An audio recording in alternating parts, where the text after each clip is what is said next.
BD here, welcome back to the channel, and this video is basically my attendance of the DC Studios State of the Studio address.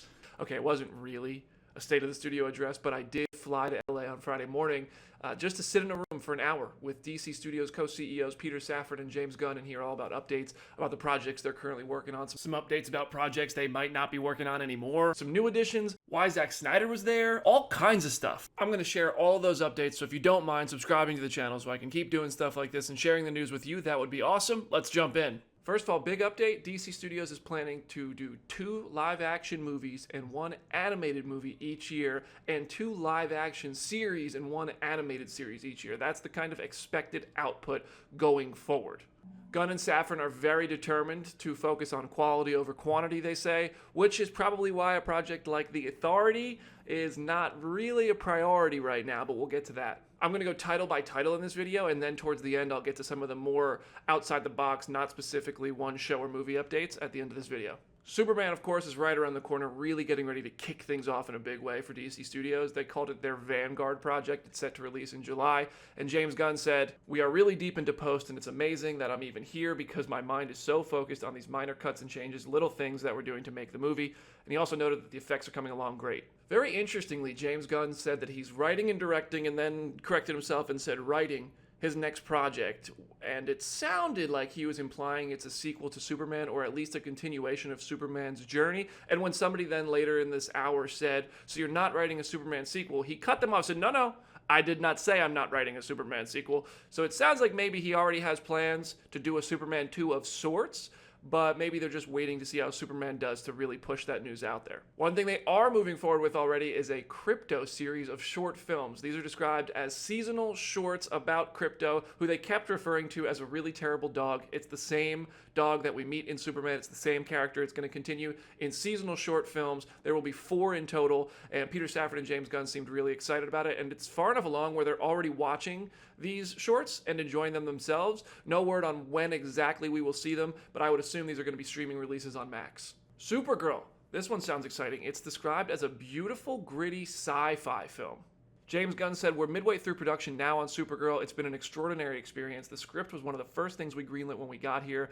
Anna turned in a marvelous script, and that just kept getting better. She's a blessing. Craig Gillespie has been a dream for me. I, Tonya is one of my favorite movies, and he had been everything that I would hope for a director on a big project like this. Everything that I'd hope working with him as a studio head, which is weird to say." We know that Supergirl is about to introduce Jason Momoa as Lobo to the DC Universe, and we talked about that as well. There's some fuel behind him. Same thing as Harley Quinn coming out in Suicide Squad. She's not as well known by everyone, but there is a lot of fandom behind Harley Quinn. Lobo is one of those characters. Deathstroke is one of those characters. Those are characters that have a lot of people behind them who love them, but aren't known by the general public the way that Wonder Woman or Superman or Batman is. So Lobo was always something to play with. I also asked what Momoa is going to look like as Lobo, and Peter Safran was just like, he looks like Lobo. James added that his skin is a different color and he looks really cool, but they also said there's no better way to cast Lobo than having Jason Momoa play him. As for when we will see a first look at Momoa as Lobo, it might be a minute. Gunn said it's probably going to be a while, to be frank, because it's all in outer space. With Superman, we were forced because we knew we were going to shoot outside for weeks. So we did. But with Jason, I'm not sure. I don't want to be cocky because you never know. People get pictures of things on actual sets, but we're not going to shoot outside in the middle of London for 3 weeks where they're going to be getting pictures of Lobo, so we have to release a picture earlier. What that means is they're not worried about people sniping a photo of Lobo, so they would have to release a photo preemptively to control the image. It's probably going to be a while until somebody would be able to get a photo of Lobo, so they don't feel pressured to drop one out there early. Peacemaker Season 2 slated for an August premiere. That's shaping up nicely, it sounds like. Gunn said, "Peacemaker is all done. I am deep in editing with that. At the same time, I am doing Superman. It's been really fun. John Cena, I think he surprised people a lot in the first season with what he was able to do performance-wise, and the guy grew exponentially in Season 2, as has the whole cast." He also said, "It's much more about the characters and their interpersonal lives. It's much more about Chris Smith than it is about Peacemaker." Also, Frank Grillo's Rick Flag, who was very much a protagonist in Creature Commando Season 1, is described as an antagonist of Peacemaker Season 2. Lanterns sounds really exciting. They're describing that as grounded and gritty. It's going to be 8 episodes, And Peter Safran says it's entirely possible that this will be a continuing series beyond these first 8 episodes. And James Gunn added that we just started shooting with HBO and Warner Brothers, and that is another really marvelous team of Tom King, Damon Lindelof, and Chris Mundy, and they have been doing marvelous work. I've been watching the dailies with that. It is so cool because it is connected to Superman because we've got Guy Gardner in that, and then we've got these Green Lanterns over here, and it's just such a different tone from what Superman is, and that's exactly what I want to bring. The DCU is able to have these very different films and television series that are still a part of the overall connected world, but still have feels to them. Speaking of feels, Clayface is one of the projects that wasn't on the original announcement slate and has since been essentially fast-tracked by the sound of it, but that's because they loved the script, and this one's going to have a feel. Definitely R-rated, definitely body horror, and they're describing it as straight up terrifying. Peter Safran said this summer cameras are going to roll on Clayface, which is an incredible body horror film that reveals a compelling origin of a classic Batman villain. This is another title that we added to the slate on the strength of an exceptional screenplay by Mike Flanagan. I think some of you are probably aware that we are in negotiations with James Watkins now to direct, and we'll start casting this as soon as we have a director deal done, and we'll shoot this summer. It's slated for fall 2026 release. Clayface might not be widely known as the Penguin or the Joker, but we really feel that this story is equally resonant, compelling, and in many ways more terrifying. James Gunn then added, one of the things Peter and I talked about when we first got the script is if we were producing movies 5 years ago when we were doing Belko Experiment and all of that stuff, and somebody had brought us this horror script called Clayface about this guy, we would have died to have gotten to produce this movie because it was just a really excellent body horror script, and the fact that it's in the DCU is just a plus. So yes, also confirmed, Clayface is 100% in the DC universe. And of course, Clayface is very much a Batman character, so let's talk about Batman.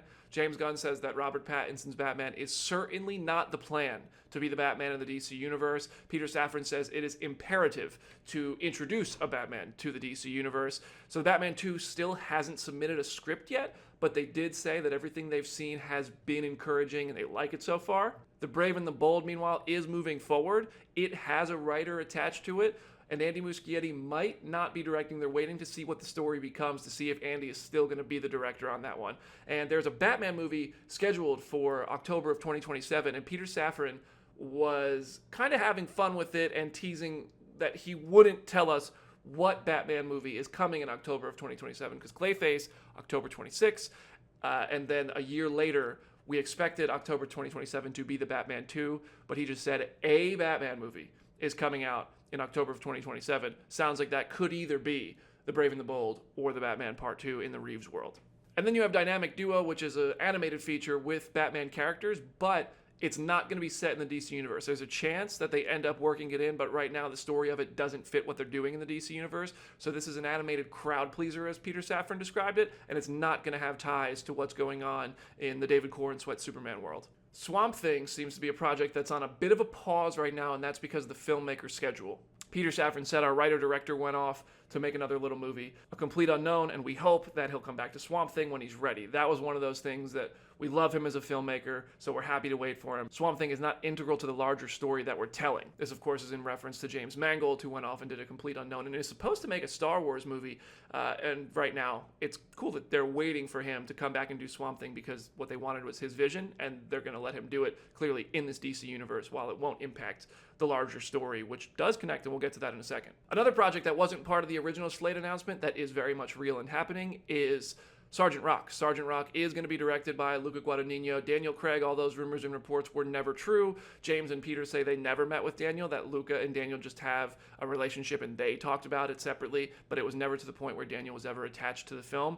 They are moving forward with it. It is described as a war movie. It sounds really, really gritty, and they're talking about it as like a experimental type thing, which they're classifying a few projects as, which is something they seem to be taking a lot of pride in, is trying new things that aren't just these crazy superhero epics. This one sounds like a much more contained, gritty war movie, and they're very excited about it, and the way they talked about it got me excited as well. One project from the original slate that has been backburnered a bit is The Authority. James Gunn explained, saying, honestly, Authority's been one that's been the hardest, both because of the shifting overall story and because of getting it right in a world with the boys and a world with all the things that Authority influenced that came after it, and also having a lot of characters that we've fallen in love with, that we've already filmed and have, that we want to continue their stories and see them meet each other. So I will admittedly say, it's a little bit more on the back burner right now. And right there on the back burner with The Authority is that Waller project. they did say Waller has faced a few setbacks. They didn't say these projects aren't happening, but they did say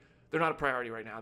They've been set back, and it seems unclear if we're ever going to see them. As for the Justice League, and a big culminating event for the DC Universe, which is currently in its Gods and Monsters chapter with all the projects I just talked about, James Gunn and Peter Safran did say that the big three of Superman, Batman, and Wonder Woman are a major priority for them for the future of the studio. And I outright asked, hey, is there going to be some sort of ensemble event type of title? And James had some fun answering it, kind of picking at my question and trying to dodge it. But they did say they are building to something. Peter Safran said, we know what we're headed to with the larger story. James has made sure that those building blocks are going to be put in place, and then around that, there's a tremendous amount of latitude in terms of what we do. And when asked how that story has shifted since announcing Gods and Monsters 2 years ago, Gunn said the basic plan is still exactly the same, but some things shift a little as you go along, and you find these characters that have a certain magic to them, whether it's the writing of the character or the performance of the characters, so things shift. So maybe I expected one character to play this important role in a movie that's 2 years away here,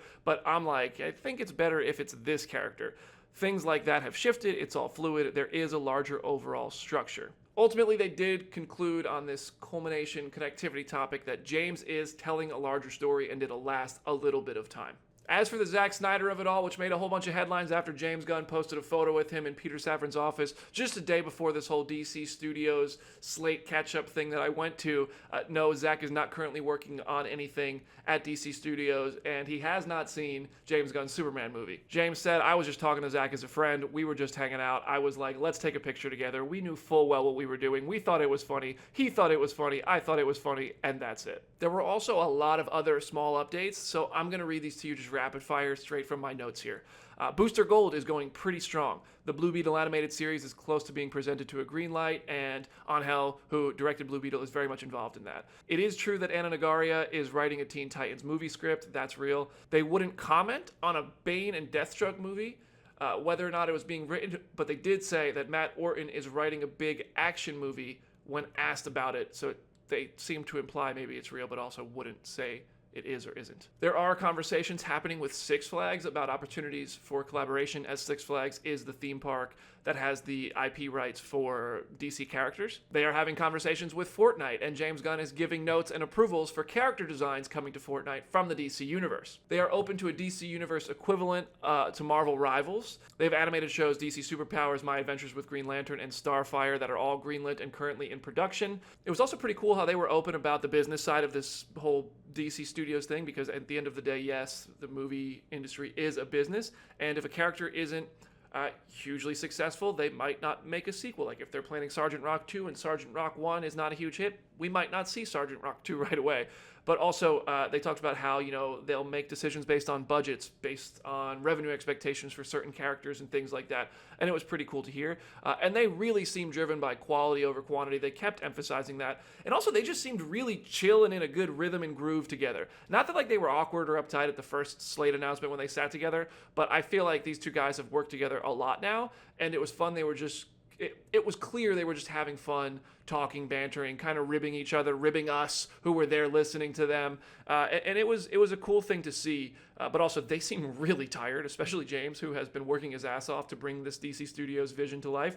But it was really cool to be in the room and just see how comfortable everybody was and how excited they are about the projects that they've been working on. And honestly, that's probably my biggest takeaway. They are working really hard to make characters that we care about. Peter Safran talked about how Superman is a lifelong dream of a movie for him to make, how this Superman movie that is coming out from him and James Gunn is exactly what teenager Peter Safran would have wanted. He's wanted to do it since 1978, and this is sort of his lifelong dream that James is bringing to life. There wasn't like a huge piece of news. I am bummed to, hear that the Authority isn't coming, but that's going to happen. When you announce something, it's going to change. I appreciate the fact that they're changing based on what works, and I think the thing James said about prioritizing characters they've already filmed and that they want to spend more time with over introducing an ensemble of characters in something like The Authority or prioritizing that right now is smart. I think that right now the DC Universe is about to introduce an onslaught of characters, both known in previous iterations and unknown, like the Creature Commandos and stuff, and using those characters the same way he did in Guardians of the Galaxy. Nebula's a star, and that's something James Gunn talked about. Most people didn't know who Nebula was before the MCU made her popular, and that's true of a lot of MCU characters. So I think that what they're doing at DC is wise. they didn't show us any footage. They didn't show us any first looks. I can't wait to see more. Oh, the Superman trailer is being cut right now. No word on when we'll see it yet, but they are working on the trailer right now, and it's seemingly that means it might be coming sometime soon. Let me know if you have any questions about my time at the DC Studios HQ there at the Warner Brothers lot in Burbank. It was really cool to be there. Your support, your comments, your thumbs up, everything you do on social media and on this channel to support me and watch things and support this endeavor is why I'm able to be there, why I'm able to be here right now. I'm leaving this hotel room to go do interviews for Daredevil, and that's surreal to me, but that is comes with a tremendous debt of gratitude to everybody who watches, supports, cares about this stuff, who is a fan, just like I am, and it's cool to have been there and got this Slate update, and now to be the one delivering it to you. So let's have conversations about it. Let me know what you guys want to talk about. If you have any questions about it, drop them in the comments, and please continue to subscribe. I got to head out of this room now, and I got to go back to work. So thank you so much to Peter, James, DC Studios, and everybody at Warner Brothers for having me there. Thank you to everybody who's watched this video. I'm BD, and I'll see you in the next one.